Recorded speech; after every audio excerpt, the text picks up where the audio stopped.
आज हम आपको सुनाने जा रहे हैं बुधवार व्रत कथा। हिंदू धार्मिक मान्यताओं के अनुसार सप्ताह के सभी 7 दिन अलग अलग देवी देवताओं को समर्पित होते हैं। फिर उन्हीं के अनुसार पूजा आराधना की जाती है। बुधवार का दिन सभी देवी देवताओं में सबसे पहले पूजे जाने वाले भगवान गणेश को समर्पित होता है। बुधवार के दिन उपवास रखने का विशेष महत्व होता है, क्योंकि बुधवार के देवता भगवान गणेश बुद्धि के देवता है। ऐसे में बुधवार के दिन व्रत रखने पर जीवन में सुख समृद्धि आती है और समय मंगलमय रहता है। ऐसी मान्यता है कि जो भी व्यक्ति बुधवार के दिन व्रत रखता है और पूरे दिन भगवान गणेश की साधना करता है, उस व्यक्ति के जीवन में कभी भी धन और धान्य की कमी नहीं होती है। आइए जानते हैं बुधवार व्रत की कथा। एक समय की बात है, एक व्यक्ति का विवाह हुए कई वर्ष बीत गए। विवाह के बाद उसकी पत्नी एक बार अपने मायके गई हुई थी। पत्नी के मायके में रहने के कई दिनों बाद उसका पति अपनी पत्नी को विदा करवाने के लिए ससुराल पहुंचा। ससुराल में कुछ दिन तक रहने के बाद वह पत्नी को मायके से विदा करने की बात अपने सास-ससुर के कही। बुधवार का दिन होने के कारण उसके सास-ससुर ने कहा कि इस दिन बेटी ससुराल नहीं जा सकती, इस कारण विदाई नहीं हो सकती है।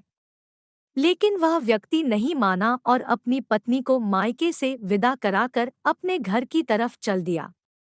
रास्ते में जाते वक्त पत्नी को बहुत तेज से प्यास लगी, तब पति पानी की तलाश में इधर-उधर भटकने लगा। काफी देर के बाद जब वह पानी लेकर वापस लौटा तो उसने देखा कि पत्नी के पास उसी की वेशभूषा में कोई अन्य व्यक्ति पत्नी के संग बैठकर बातें करता हुआ दिखाई दिया। दोनों व्यक्ति आपस में लड़ने लगे। पहले व्यक्ति ने गुस्से में दूसरे व्यक्ति से पूछना लगा कि वह कौन और क्यों उसकी पत्नी के साथ बैठकर बातें कर रहा है। फिर आपस में लड़ने लगे। दूसरे व्यक्ति ने कहा कि यह मेरी पत्नी है। दोनों की बीच भयानक लड़ाई होने लगी। तब वहां पर कुछ सिपाही आ गए और स्त्री से उसके असली पति के बारे में पूछने लगे। दोनों व्यक्ति को देखकर स्त्री हैरान हो गई कि कौन मेरा पति है। वह दुविधा में पड़ गई क्योंकि दोनों एक जैसे ही लग रहे थे। तब पहला व्यक्ति परेशान होकर मन में कहा कि भगवान, ये आपकी कैसी लीला है। तभी आकाशवाणी हुई कि बुधवार के दिन पत्नी को विदा करवा कर नहीं ले जाना चाहिए था। यह सब सुनकर पहला व्यक्ति समझ गया कि यह भगवान बुद्ध की लीला है। फिर वह व्यक्ति बुद्धदेव से प्रार्थना करने लगा और क्षमा मांगने लगा। फिर फौरन ही बुद्धदेव अंतर्ध्यान हो गए और उस व्यक्ति को अपनी पत्नी मिल गई।